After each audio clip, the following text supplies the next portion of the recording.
Hi everyone, this is Travis Borman, and this is my final. I want to be talking about the Azusa Street revival today, as well as William Seymour. First and foremost, William Seymour, he was a pastor preacher. He fought in the Civil War. He was on the Union Army. He was blind in one eye due to smallpox. But this man's very important because he became a devoted Christian. You know, coming from being a son of a slave, he became one of the most, in my opinion, monumental Christians that we can look to today for reaching for the gifts of the Spirit, believing for the supernatural, when basically all signs, when the world could tell you can't. So William Seymour was a key role in the revival into what we see today in the modern church. So what was different? What made him different than the average Joe? Well, first and foremost, he had a focus on the Holy Spirit.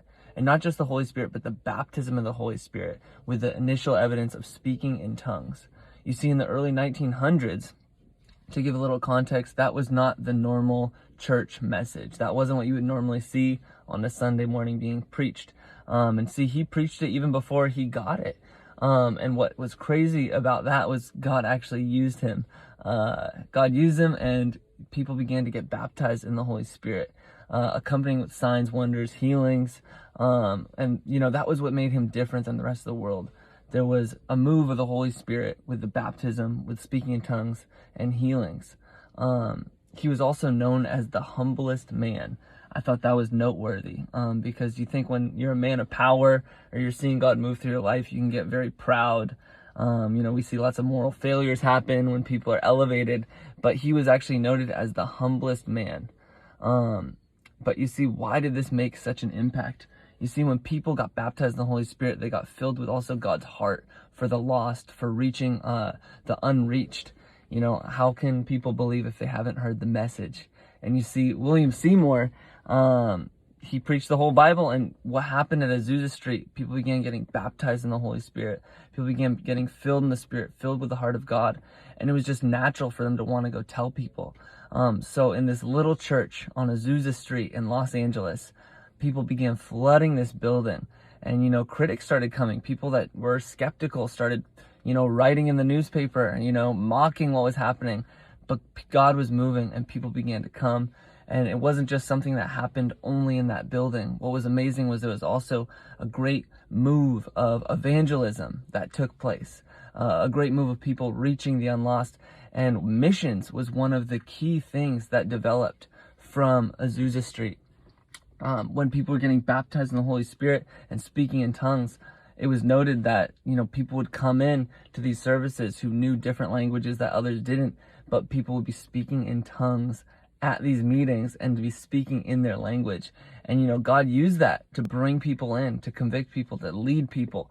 And, you know, they were sending missionaries from Azusa Street all over the world and just saying, God will give you the gift of tongues to reach those people. They weren't, you know, why don't you go study the language, you know, in this small tribe? No, we're just going to send you and believe that God's going to do what only God can do. And I loved that.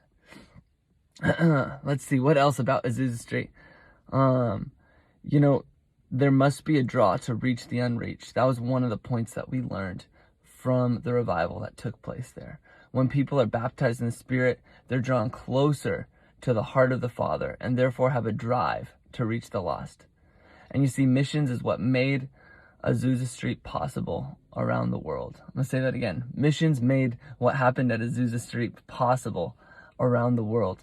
People became creative throughout the years of how to reach the unlost. With the support of the AG missionaries, people were given boats, were given bikes, were given airplanes, were given cars, were given the means necessary, even radio stations, to reach the unlost. And I love that about the Assemblies of God was formed through this revival. They wanted to take place, they wanted to believe for the whole, you know, the whole Bible, including the stuff that a lot of churches might mock or critic or say isn't for today, you know, but including the baptism of the Holy Spirit. And they took this message of faith and they said, let's bring this around the world. Let's get creative. You know, we have new technology. Let's use it to further the gospel. And, you know, I think that's one of the biggest points for today, is that we as believers, just like William Seymour, need to keep reaching for the for the supernatural. Keep reaching for the baptism of the Holy Spirit. Keep preaching it, even when we don't see it.